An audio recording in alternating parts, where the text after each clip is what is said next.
Everyone, welcome back to my channel. कैसे हैं आप सभी। तो फ्रेंड्स, ये वीडियो है 30 तारीख का और अभी जो है ना लगभग दोपहर का ही टाइम हो गया है। लगभग जो है ना 12 सवा 12 बजे के करीब का ये टाइम हो चुका है। और यहाँ पर जो है अंदर बेडरूम में आ गई थी मैं। मुझे ये कंबल वगैरह हटा कर रखना है क्योंकि मुझे आज इसकी बेडशीट चेंज करनी थी। सुबह में तो मैं नहीं कर पाई थी और इतना टाइम मुझे हो जाता है। आजकल तो वैसे भी विंटर चल रही है तो सुबह का और दोपहर का कुछ पता ही नहीं चलता है। 10-11 तो ऐसे ही बज जाते हैं घर के कामों में ही। तो बस यहाँ पर जो है ना कंबल मैं हटा दूँगी बेड से और काफ़ी दिन हो गए हैं ये वाली बेडशीट पड़ी हुई है, तो इसको मैं चेंज कर दूँगी। तो इस टाइम पर मैं अपनी बेडशीट क्यों चेंज कर रही हूँ उसका भी ये रीज़न है, नहीं तो सुबह के टाइम में रहता है बेडशीट चेंज करने का। तो जैसे सुबह में बच्चे भी थोड़ा-सा लेट उठते हैं, आजकल जो है छुट्टियाँ ही चल रही हैं। देखते हैं 1 तारीख तक वैसे बता रखी है, स्कूल से मैसेज आया है। उसके बाद मुझे लगता है कि बढ़ ही जाएँगी क्योंकि अभी तो जो है पूरा महीना बच्चों का मतलब विंटर वेकेशन ही रहता है, पूरा महीना छुट्टियाँ ही रहती है। तो आगे जो है ना शायद डेट जो है बढ़ा दी जाएगी। तो यहाँ पर जो है ना मैंने अभी ही सोचा कि चलो बेडशीट निकाल देते हैं ये वाली। कल मैं जो है कपड़े धुलूँगी और फिर जैसे कपड़े धुलने का टाइम होता है ना तो वो सुबह में ही रहता है। और सुबह के टाइम में अगर बच्चे लेटे रहते हैं या कोई भी तो फिर जो है ना बेडशीट नहीं निकाली जाती है। और सुबह में काम इतने सारे हो जाते हैं ना कि फटाफट से ये रहता है कि क्लीनिंग का काम करो तो नाश्ते का काम जो है जल्दी से हो जाए। नहीं तो नाश्ते का काम ना लगभग हमें 11 ही बज जाते हैं। आजकल तो ऐसा चल रहा है, जब से बिल्कुल भी धूप नहीं निकल रही है ना तो नाश्ते का टाइम लगभग वही 10 साढ़े 10 बजे तक हमारा नाश्ता होता है। क्योंकि सुबह में ना धुंध इतना ज़्यादा रहती है, ठंड इतना ज़्यादा रहती है, बच्चे भी थोड़ा सा लेट नहाते हैं और हस्बैंड भी जो है लेट ही नहा करके जाते हैं नीचे। तो फिर मैं सोचती हूँ कि जब सभी का नहाना हो जाए मतलब मैं तभी ही नाश्ता बनाऊँ, नहीं तो फिर ठंडा भी हो जाता है। पहले ही बना करके तो क्या ही फ़ायदा है। और बच्चों को तो मुझे ही नहलाना पड़ता है। मोक्ष जैसे मैं गर्म पानी करके रखती हूँ तो गर्म पानी में वो खुद से नहीं नहाता है। गर्मियों के टाइम में तो ऐसा होता था कि वो खुद से नहा लेता था, लेकिन आजकल जो है बच्चों को भी सर्दी इतना ज़्यादा रहती है कि नहाने का मन होता नहीं है। बच्चों को तो मुझे अपने आप ही नहलाना पड़ता है, उसको तैयार करना पड़ता है, तो काफ़ी टाइम लग जाता है छोटे बच्चों को जो है नहलाने में, उनको कपड़े पहनाने में। और अभी तो 2-2 4-4 कपड़े जो है एक साथ ऐसे पहने जाते हैं तो टाइम भी लगता है फिर। बल्कि कई बार तो ना उसका मन ऐसा होता है कि मैं ये नहीं ये पहनूंगा, इस तरह से वो करता है। कभी कभी जो है ना स्वेटर नहीं पहनता है वो। तो बस यहाँ पर जो है बेडशीट तो मैंने डाल दी थी और ये बेडशीट ना मेरी थोड़ा सा छोटी रहती है। जो मेरे पास पुराने गद्दे थे उन पर तो ये अच्छे से आती थी। जब मैंने लिया था ना इसको तो मैंने फुल साइज़ जो है चेक करके ही लिया था। और कई बार ऐसा भी होता है जो गर्म बेडशीट रहती है ना वो सिकुड़ भी जाते हैं। आजकल तो थोड़ा कपड़ा जो है अलग आने लग गया है, लेकिन ये बेडशीट मेरे पास जो है ना 3-4 साल हो गए हैं तो मेरे पास है। इसमें ना पिलो कवर भी नहीं है, तो बिना तकिए के कवर के ही है, ये खाली बेडशीट ही थी। और जो ये ब्लू कलर की है जो मैंने पहले डाली हुई थी इसके साथ जो है कवर है। तो बस यही वूलन वाली बेडशीट है मेरे पास जिसमें कवर है साथ में। तो मैं सोच भी रही थी मार्केट जाने के लिए, लेकिन अभी ठंड इतना ज़्यादा है कि बाहर जाने का मन होता नहीं है। और अगर हम लोग शाम के टाइम में जाते हैं तो शाम के टाइम में मार्केट इधर की बंद हो जाती है। और जो भी ज़रूरत वाली चीज़ें होती हैं जैसे घर से रिलेट हो गया या मेडिकल वगैरह, तो इस तरह की शॉप तो खुली रहती है। लेकिन जितना भी मार्केट रहता है ना कपड़ों से रिलेटेड तो वो सब जो है बंद हो जाता है। तो यहाँ पर मैंने ये बेडशीट ही डाल दी थी फ़िलहाल तो, वैसे ये बहुत गर्म है। और मैंने जैसे ऑनलाइन भी देखा था ऑनलाइन ना मतलब थोड़ा-सा कॉस्टली पड़ते हैं। मैंने आज तक मंगवाई नहीं है वूलन की बेडशीट। तो फिर जो है मार्केट से लेकर के आओ और साइज़ का भी थोड़ा रहता है इनमें इश्यू। जो कॉटन की रहती है वो तो फिर भी ठीक आ जाते हैं, लेकिन जो वूलन में रहती है उसमें साइज़ में बड़ी दिक्कत आती है। तो आज तक वैसे मैंने मंगवाई नहीं है वूलन की बेडशीट, जैसे ऑनलाइन मैंने काफ़ी सारी मंगवाई थी पहले। तो अभी तो मैं इसको जो है ना मार्केट से ही देखूँगी। मैंने ऑनलाइन भी वैसे ट्राई किया था लेकिन कुछ समझ में नहीं आ रहा था। तो फ़िलहाल तो ना यहाँ पर जो है मैं किचन में आ गई थी, मुझे बनानी थी चाय। तो यहाँ पर मुझे 2 कप चाय बनानी थी जो कि ऊपर जानी थी चाय। तो सबसे पहले तो मैंने यहाँ पर जो है चाय बना दी है और इसके बाद मैं करने वाली हूँ अपने सूट की कटिंग। तो जिसका मेरे पास जो है ना कमेंट भी आ रहा था काफ़ी दिन से कि आप जो है कटिंग का वीडियो शेयर कीजिए। तो मैंने सोचा कि चलो आज मैं शेयर कर ही देती हूँ। वैसे मन तो होता नहीं है सिलाई वगैरह का इतना सर्दी में, लेकिन आज जो है फिर भी अच्छी खासी जो है ना मतलब मौसम थोड़ा-सा खुल गया था दोपहर के बाद में तो। बहुत ही हल्की सी धूप थी, वैसे इतना ज़्यादा मतलब थी नहीं जैसे कि कड़ाके की थोड़ा-सा गर्मी हो जाती है। तो ऐसा कुछ था नहीं, पर ये था कि थोड़ा-सा भी सूरज अगर दिखाई देता है तो थोड़ा सुकून रहता है। तो यहाँ पर जो है ना ये सूट मैंने जो है शेयर किया था आप सभी के साथ जब मैं लाई थी इसको। और यहाँ पर ना जो उसकी ये पॉलीथीन रहता है, जो कवर रहता है, इसमें ना धागा फँसा हुआ था। जो सूट के धागे होते हैं ना तो वो इसमें ज़िप में फँस गए थे तो उसको मैं निकाल रही थी। तो फ़िलहाल जो है ना ये सूट मैंने निकाल लिया है और जो उसके साथ स्टोल आया था वो मैंने ऐसे ही पॉलीथीन में करके रख दिया है। तो यहाँ पर मैंने सूट का कपड़ा ले लिया है, इसकी बाजू वग़ैरह सब इसके साथ जो है अटैच थी।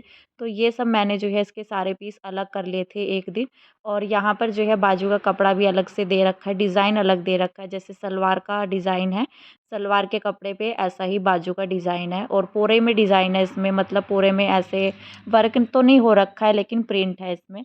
तो यहाँ पर जो है एक सूट मैं अलग से लेकर के आ गई थी जो मेरा पहले से स्टिच है, और जिसकी फ़िटिंग अच्छी हो ना आपको आए, तो उसी का जो है नाप ले लेना चाहिए। तो जिसकी फ़िटिंग अच्छी होती है, तो जैसे हम सूट सिलाई करते हैं तो फिर वो भी सूट जो है अच्छी फ़िटिंग का बनता है। तो अभी यहाँ पर मैंने ये अपना रेड वाला सूट ले लिया था, इसको भी मैंने खुद ही स्टिच किया है और इसकी मैंने एक तो पहले लंबाई ली है। वैसे जो मैंने वूलन सूट लिया है ना जिसकी मैं कटिंग करने वाली हूँ, उसकी लंबाई इससे काफ़ी ज़्यादा थी, 4 इंच जो है काफ़ी लंबा था वो इससे। तो यहाँ पर जो है ना फिर मैंने नाप ले ली थी कमर की, हिप की, और जो मैंने हिप की नाप ली है उसको नाप लिया था, और बाकी जो है ना मतलब कंधे से लेकर के जितना लंबाई रहती है हिप तक की, तो वो कितने पर है हिप का निशान, तो वो भी मैंने नाप ली थी अभी। तो बस वो सारी नाप मैंने जो है रख ली है, मतलब एक थोड़ा माइंड में सेट हो जाता है ना, वैसे तो अपने नाप का पता ही रहता है, लेकिन एक बार जो है तसल्ली भी हो जाती है और आपको दिखाना भी था कि किस तरह से जो है ना सूट से, मतलब बहुत ईज़ी होता है अगर सूट से कटिंग करके बनाते हैं, मतलब नाप ले करके। तो यहाँ पर जो है मैंने ये कपड़ा ले लिया है और इसको मैं डबल फ़ोल्ड कर लूँगी। सबसे पहले तो ना इसका पार्ट जो बैक और फ्रंट का रहता है उसको मैंने अलग कर लिया है और यहाँ पर इसको उल्टा करके रख दिया है। तो इसमें ना गला बना बनाया है, इसमें गले की कटिंग नहीं करनी है फ्रंट की। तो जो फ्रंट का गला रहता है उसको बिल्कुल जो है बराबर रखना चाहिए। कपड़े को बराबर नहीं रखना चाहिए, जो गले का डिज़ाइन होता है उसको वहाँ से बराबर करके तब जो है निशान लगाना चाहिए। तो यहाँ पर मैंने कंधे की नाप ली ली है जो है 6.5 इंच, और 6.5 मतलब 6.25 ऐसा ही कुछ मैंने लिया था, और वैसे इतना ही होना चाहिए, इससे ज़्यादा नहीं होना चाहिए। और 6.5 में फिर जो है मैंने इसका जो आर्म होल रहता है वो भी इतना ही मैंने लिया था। तो जो 6.5 आर्म होल लेते हैं उसमें ना हाफ़ या 1 इंच का जो है गोलाई दे देनी चाहिए। वो जो हाफ़ इंच का नाप हम लेते हैं ना, 1 इंच का ही होता है वैसे तो वो, तो उसकी ना आर्म होल की जो है शेप बनती है उससे, तो वो नाप करके ले लेना चाहिए। तो उसके बाद यहाँ पर जो है जो कमर का निशान बनेगा वो मैं लगाऊंगी 14 इंच पर, और वो जो है बिल्कुल ऊपर से जहाँ से हमारा निशान शुरू हो रहा है वहाँ से लेकर के 14 इंच तक जो है कमर का निशान लगेगा, और जहाँ पर आर्म होल का जो कॉर्नर बन जाता है वहाँ से कॉर्नर से लेकर के जो हिप का निशान होगा तो वो लगेगा। तो यहाँ पर ये निशान मैंने इसीलिए लगाया है, कमर और हिप का निशान यहीं पर बनेगा। तो यहाँ पर मैं ले रही हूँ कमर की नाप, तो जो कमर की नाप रहेगी उसमें 2 इंच एक्स्ट्रा लेना है। बाकी हिप की जो नाप रहेगी उसमें भी मतलब 2-2 इंच एक्स्ट्रा लेकर के चलना है, कभी आपको टाइट हो या लूज़। लूज़ में तो वैसे खोलने की ज़रूरत होती नहीं है, फिटिंग लगानी ही पड़ती है। तो थोड़ा-सा वैसे भी कपड़ा जो है एक्स्ट्रा लेना चाहिए, तो 2 इंच मैंने यहाँ पर ले लिया था, इससे ज़्यादा लेने की ज़रूरत नहीं होती है। बाकी आपकी मर्ज़ी से कम भी ले सकते हैं। तो बल्कि ना जो हिप का निशान मैंने यहाँ पर लगाया उसको मैंने थोड़ा-सा बढ़ा दिया था, क्योंकि मैंने ऊपर से जहाँ से गले का निशान लेकर के आ रही थी मैं, तो उससे मैंने नापा, और जो मेरा दूसरे वाला सूट जिससे मैंने नाप लिया था तो उसी के हिसाब से मैंने हिप का निशान लगाया है उस जगह पर, क्योंकि जो कमर की और हिप की जो नाप रहती है ना, बीच का जो डिस्टेंस था तो वो कम हो रहा था। तो फिर यहाँ पर जो है सारी नाप मेरी लग चुकी है। उसके बाद जो पल्ले रहते हैं, जैसे हम चाक वाले सूट बनाते हैं, नीचे जो फ्रंट रहता है हमारा तो उसकी जो चौड़ाई रहती है सूट की, तो वो नाप करके उसी हिसाब से जो पल्ले रहते हैं हमारे उसका नाप ले लेते हैं। तो वैसे तो जो हिप का निशान रहता है उसी के अकॉर्डिंग हम उसको सीधा भी लगा सकते हैं, और दूसरा आइडिया ये भी रहता है, मतलब ये भी सही रहता है कि आप नीचे से अपना जो है लंबाई नाप लो, मतलब सॉरी चौड़ाई नाप लो, तो उस हिसाब से जो है आप अपने पल्ले रख सकते हैं सूट के। चाक वाले में थोड़ा ऐसे ही करना पड़ता है, थोड़ा मतलब नहीं तो ज़्यादा चौड़े हो जाते हैं तो वो भी अच्छे नहीं लगते हैं। तिरछा हो जाता है ना तो वो भी अच्छा नहीं लगता है, तो बिल्कुल एक्यूरेट नाप जो है सही लगती है।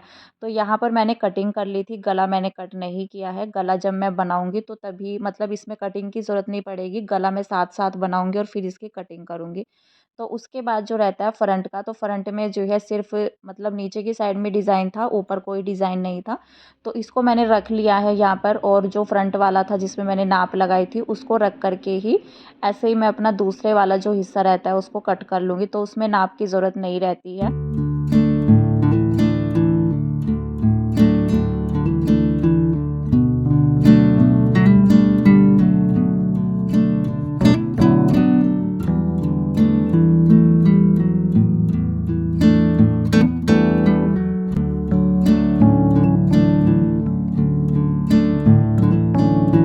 यहाँ पर जो है मेरे सूट की कटिंग हो चुकी है और फ्रंट में मैंने गला नहीं काटा था। उसके बाद जो मतलब बैक पार्ट रहता है इसमें मैं गले में थोड़ा-सा शेप दूँगी। पहले तो मैं पट्टी वाला गला सोच रही थी कि बनाऊँगी और वो मेरे ध्यान नहीं था कि इसमें फ्रंट में ना गले का डिज़ाइन दे रखा है, क्योंकि मैंने आकर के अपना सूट खोला ही नहीं था। वैसे मेरा थोड़ा मन था कि बंद गला बनाएँगे जो बटन वाला रहता है, क्योंकि गरम सूट में वो अच्छे लगते हैं। बाकी फिर जो है जैसे इसमें डिज़ाइन दे रखा है, फ्रंट का गला बना बनाया है, तो फिर मैंने सोचा कि पट्टी छोड़ते या नहीं लगाते हैं, तो मैंने हल्की-सी जो है शेप दी है। लगभग मतलब हल्की भी नहीं है, 3 इंच पर मैंने इसका गला काटा है।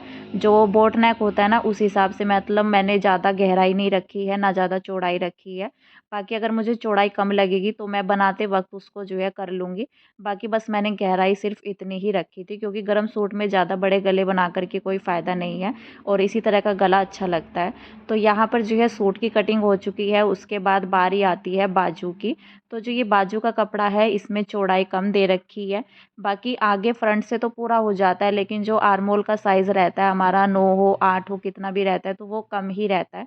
इसको मैंने 4 तय करके फ़ोल्ड किया हुआ है और जो बाजू रहती है मतलब मैंने लंबाई नाप ली है यहाँ पर इसकी, और इसको मैं करूँगी अभी डबल फ़ोल्ड और मतलब 4 तह में ही मैं इसको फ़ोल्ड कर लूँगी और जो ऊपर का कपड़ा इसमें कटिंग करके बचा है वो लग जाएगा इसमें साइड में। तो उससे जो चौड़ाई की कमी थी वो पूरी हो जाएगी। तो इसकी कटिंग मैं अभी नहीं करूँगी, सिर्फ़ मैंने लंबाई रख कर के बाजू की जो कटिंग है वो कर दी है। बाकी जैसे जितना भी आर्मोल होगा सूट की सिलाई हो जाएगी, उसके बाद मैं बाजू की छाँट करती हूँ। तो उस हिसाब से जितना भी आपका आर्मोल रहता है सिलाई करने के बाद, आप अपने कुर्ते की आर्मोल को नाप करके और फिर जो है बाजू का नाप रख सकते हैं ऊपर की साइड से। तो वो बिल्कुल बराबर बैठता है, ऊपर-नीचे नहीं होता है, बाजू लगाने में भी आसानी होती है। तो देखिए यहाँ पर जो है ना इस तरह से इसकी सिलाई होगी और फिर ये जॉइंट हो जाएगा, इसके बाद फिर मैं इसकी कटिंग करूँगी। तो वैसे तो काफ़ी चौड़ा दिख रहा है ये, लेकिन जब इसकी सिलाई हो जाएगी ना ये पार्ट इसमें जुड़ जाएगा, फिर उसके बाद मैं इसकी अच्छे से कटिंग करूँगी। तो फ़िलहाल जो है इसको रख देते हैं उठा कर के। तो यहाँ पर मेरी सिर्फ़ सूट की ही कटिंग हो पाई है, बाकी मैंने पैंट की कटिंग नहीं की है। तो मुझे काफ़ी अच्छा खासा टाइम हो गया था, लंच बनाने की तैयारी मुझे करनी थी। सुबह का नाश्ता आज हमने जो है ओट्स बनाया था, तो हल्का-फुल्का ही था। बाकी जो है बच्चों के लिए मैंने बना दी थी मैगी। तो बस अभी जो है अपना खाना बनाने की तैयारी करते हैं और यहाँ पर ना धागे वगैरह बहुत ज़्यादा हो गए थे बाहर वाले बेड पर ही। वैसे तो मैं कटिंग ज़्यादातर नीचे बैठ कर के करती हूँ, लेकिन नीचे बैठने का मन था नहीं, ठंडा लगता है। तो इसीलिए ना मैंने सोचा कि चलो यहीं पर ही कटिंग करते हैं और आपको शायद जो है अच्छे से दिख भी जाए। क्योंकि नीचे जब मैं कटिंग करती हूँ ना बैठ कर के, तो कैमरा जो है ना बहुत दूर रहता है, तो उस वज़ह से दिखाई नहीं देता है। तो यहाँ पर जो है कैमरे की ऊँचाई भी ठीक हो जाती है और जो है बेड पर अच्छे से बल्कि निशान वग़ैरह जो है मेरे हिसाब से तो दिख ही गए होंगे। तो फ़िलहाल तो यहाँ पर जो है मैं आ गई थी सीधा किचन में लंच बनाने के लिए। तो अभी यहाँ पर मैं बनाऊँगी लंच में मूली के पराठे। मूली मैंने कद्दूकस कर ली है और यहाँ पर ये दही है, इसको मैं फेंट लूँगी जिससे कि ये थोड़ा-सा मुलायम हो जाए और इसको जो है नमक मिर्च वग़ैरह डाल कर के मैं इसका रायता बनाऊँगी। तो जीरे का तड़का मैं इसके अंदर लगाऊँगी। तो यहाँ पर जो मूली की स्टफ़िंग थी इसको मैंने तैयार कर लिया है। बाकी इसको ना मैंने नमक डाल कर के छोड़ दिया था थोड़ी देर के लिए और उसके बाद जो है इसको निचोड़ा भी था, फिर मैंने इसमें डाले हैं मसाले। तो यहाँ पर मैंने तवे पर जीरा भी भून लिया है, इसको मैंने हल्का ऐसे ही रोस्ट किया है, मतलब बिना घी तेल के जो है अच्छा लगता है इस तरह का तड़का। तो यहाँ पर मेरी दही बन कर के तैयार हो चुकी है और दही खाने का मन जो है ना हस्बैंड का था। वैसे बच्चों को मैं दही नहीं देती हूँ सर्दी के टाइम में, एक तो ठंडा इतना ज़्यादा हो रहा है, दही खाने का मन होता नहीं है, तो मैं भी दही कम ही इस्तेमाल करती हूँ। वैसे मैंने थोड़ा बहुत ले लिया था, जैसे अभी दोपहर का टाइम हो रखा था, तो पराठों के साथ हमने जो है ले ली थी और हस्बैंड को दे दी थी मैंने, बच्चों को मैंने नहीं दी थी। अगर किसी को दिख जाते ना दही तो फिर वो लेता ज़रूर है, फिर वो पीछे नहीं हटता है। तो बस यहाँ पर जो है ना मैंने पराठे बनाने शुरू कर दिए हैं और मूली के पराठे ना मैं हमेशा करके डबल ही बनाती हूँ, मुझसे डबल ही बनते हैं। तो यहाँ पर मैंने 2 रोटी बेल ली थी, बीच में जो है स्टफिंग भर के अपना जो है इसमें आटा लगाऊंगी पहले तो, क्योंकि मूली का पराठा बनाना बहुत मुश्किल होता है, इसमें ना पानी छूटता है। तो यहाँ पर जो है ना मैंने अपना पराठा मतलब इसमें मैंने दोनों तरफ आटा, जो सूखा आटा रहता है वो लगा लिया है और धीरे धीरे करके इसको मैं बेल लूँगी। तो वैसे तो दिख रहा है कि मैं तेज़ कर रही हूँ, लेकिन ना यहाँ पर वही रहता है, स्पीड थोड़ा-सा ज़्यादा करके रखते हैं ना, तो इसलिए लगता है कि जल्दी-जल्दी हो रहा है। तो बस यहाँ पर जो है मैंने बनाना शुरू कर दिया। बल्कि ना बच्चे मूली का पराठा नहीं खाते हैं, मैंने उनके लिए सिंपल पराठे बनाए थे और साथ ही जो है ना सब्ज़ी रखी हुई थी राजमा की। तो बच्चों ने तो उसके साथ खाए थे, तब जा कर के मैंने मूली के पराठे बनाए थे, क्योंकि फिर ये रहता है कि अगर हम अपने लिए बना लेते हैं, बच्चे नहीं खाते हैं, तो फिर बच्चों के लिए कुछ अलग से सोचना पड़ता है। तो यहाँ पर मैंने पराठे बनाना अपना शुरू कर दिया, बल्कि गैस पर ना मैंने थोड़ा-सा बाद में कम कर लिया था। अभी तो पूरा जो है तेज़ हो रखा है, नहीं तो ना मूली के पराठे थोड़ा-सा कच्चे रह जाते हैं। जैसे डबल पराठा बनता है ना, तो अगर इसको थोड़ा कम गैस करके सेको तो और भी ज़्यादा अच्छे बनते हैं और मतलब कुरकुरे से रहते हैं, क्रिस्पी पराठे रहते हैं, तो अच्छे लगते हैं खाने में। बस अभी 2 पराठे बनाने के बाद मैं प्लेट लगाऊँगी और सबसे पहले नीचे दे कर के आऊँगी। तो फिलहाल तो आज के इस वीडियो का एंड करते हैं, मिलते हैं नेक्स्ट वीडियो में, तब तक के लिए बाय बाय।